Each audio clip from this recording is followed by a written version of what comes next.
Don't come to a press conference.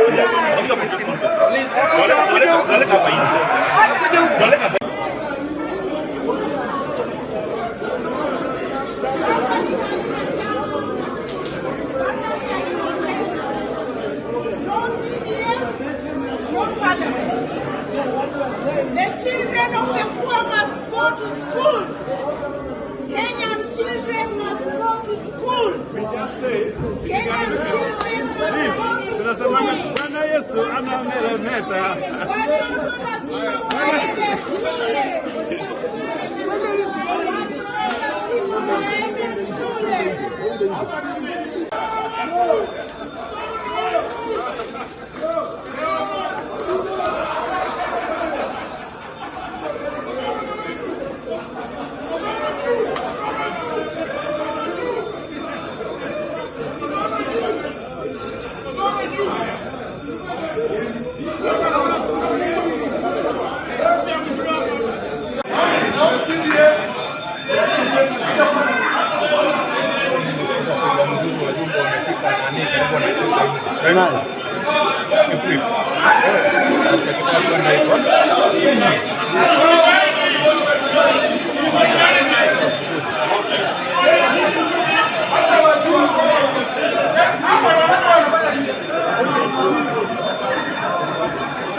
Watoto lazima waende shule.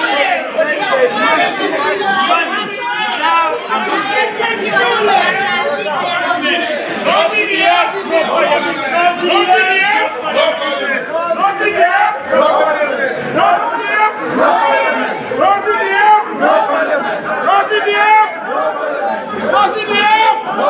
shule.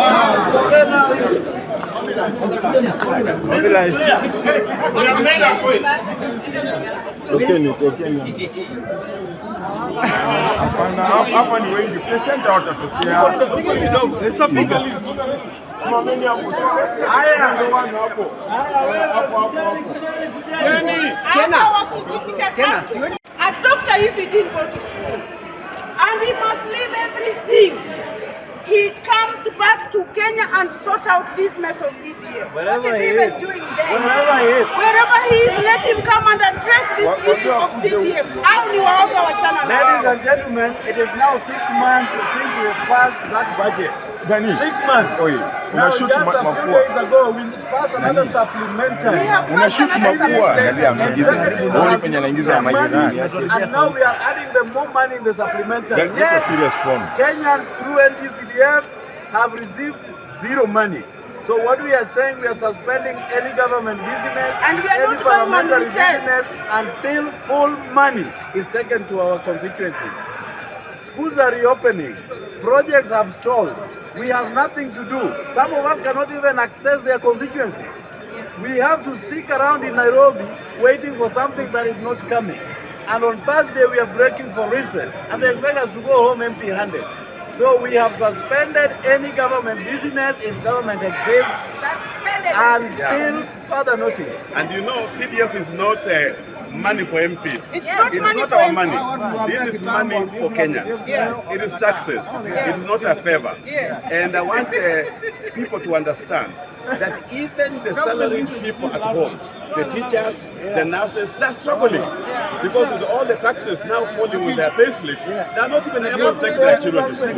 So we want CDF money available so that come January, kids can go to school. And the bare minimum is the allocation for bursary. There is a percent. Asamareta igongoro kwa Ruth kwa Mkamaubi, HR, kurwa se kampuni yemegondo, ekurukwa engineers, kurwa ya somo chi onakuru. Nko bariga ni mwensi asomo yegabwo kwena na chi title deed weta ni chimia isato oyurabe asomo chomonene onakuru orabe chitariki 15 umutinyo 12 nko bariga ni mwensi karibu sana. Engineers Land and Properties Limited, Secure your future with us.